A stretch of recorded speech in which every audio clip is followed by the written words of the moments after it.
कामरान जो live news में आकर सहर को झूठा साबित करना चाहता था, आज कामरान खुद झूठा साबित हो चुका है जब किरण खुद अपने शौहर की सीसीटीवी फुटेज शाज़िब के शो में भिजवा देती है और ये भी पैगाम भेजती है कि आप लोगों को ये फुटेज लाइव सबको दिखानी चाहिए ताकि कामरान का झूठ सबके सामने आ जाए। मैं तो इस बात पर हैरान हूँ कि इतना बड़ा गुनाह करके ये सबके सामने कितनी ढिठाई से झूठ बोल रहा है और ये बताने की कोशिश कर रहा है कि उसने कुछ भी गलत नहीं किया।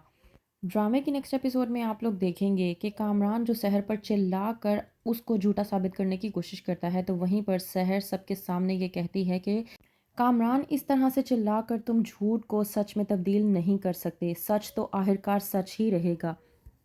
वहीं पर कामरान जब सहर को कहता है कि एक नंबर की झूठी औरत हो तुम, तो वहीं पर सहर कामरान को जवाब देती है और कहती है कि ये बात तो जाकर तुम अपनी बीवी और अपने दोस्त रोहित से पूछो कि कौन झूठा है और कौन सच्चा। कामरान जो कि यहाँ पर भी सहर को गलत साबित करने की कोशिश करता है और कहता है कि मैं तो हैरान हूँ इस बात पर कि सब लोग तुम्हारे साथ किस तरह से मिल चुके हैं। तुमने मुझसे मेरा बेहतरीन दोस्त छीन लिया, मेरी बीवी, मेरी मोहब्बत, मेरी बेटी की माँ छीन ली है। वो औरत जिससे मैं बेपनाह मोहब्बत करता था, वो औरत जो मेरी बेटी की माँ है, मैं हैरान हूँ कि वो तुम्हारा साथ किस तरह से दे रही है। मुझे एक बात बताओ सहर, तुम लोगों में इंसानियत नाम की चीज़ नहीं है? क्या तुम लोगों के लिए सिर्फ पैसा ही सब कुछ मायने रखता है? किरण के वालिदैन जो अब तक कामरान को सच्चा समझ रहे थे और सहर को झूठा, वो ये सब कुछ जानने के बाद और ये सब कुछ सुनने के बाद कि किस तरह से कामरान उनकी अपनी बेटी किरण पर इल्ज़ामात लगाने की कोशिश कर रहा है, और इतना ही नहीं, वो अपनी ही बीवी किरण के खिलाफ ये बोल रहा है कि वो पैसे की खातिर कुछ भी करने को तैयार है। किरण की वालदा जो कि किरण को ये समझा रही थी कि तुम लोगों की बातों में आकर कामरान के साथ अपने रिश्ते को ख़राब मत करो, वो आज खुद ही कामरान के ख़िलाफ़ हो रही है। कहती है कि ये कामरान आखिरकार किस तरह की बातें कर रहा है। वहीं पर किरण के वालिद जब अपनी बीवी से कहते हैं कि हमारे दामाद की सच्चाई हमारे सामने खुल कर आ रही है। ज़ाहिर सी बात है कि जब एक चोर बेनकाब होता है तो वो इसी तरह से चीख चीख कर अपने आप को सच्चा साबित करने की कोशिश करता है। मुझे लगता है कि किरण इसी वजह से कामरान से अलग हो चुकी थी, क्योंकि वो कामरान की सच्चाई को पहले से ही जान चुकी थी।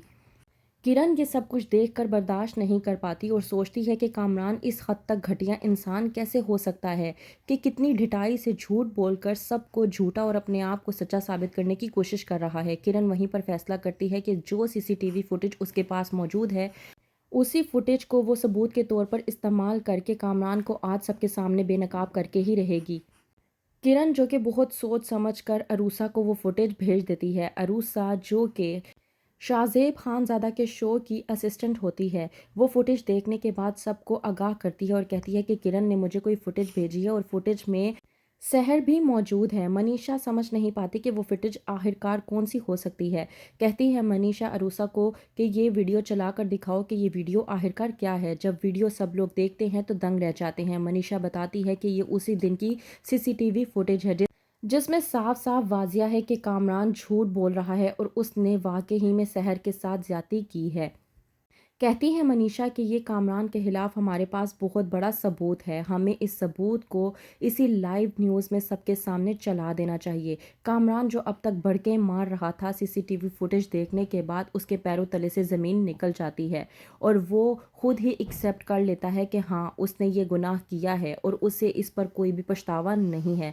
जो उसे छोड़कर जाना चाहता है चला जाए, इस बात का उसे कोई गिल्ट नहीं है और वो अपने आप को हर सज़ा से बचा कर ही रहेगा। तो इतना सब कुछ हो जाने के बाद भी क्या कामरान बच जाएगा? जानने के लिए देखते रहिए केस नंबर 9।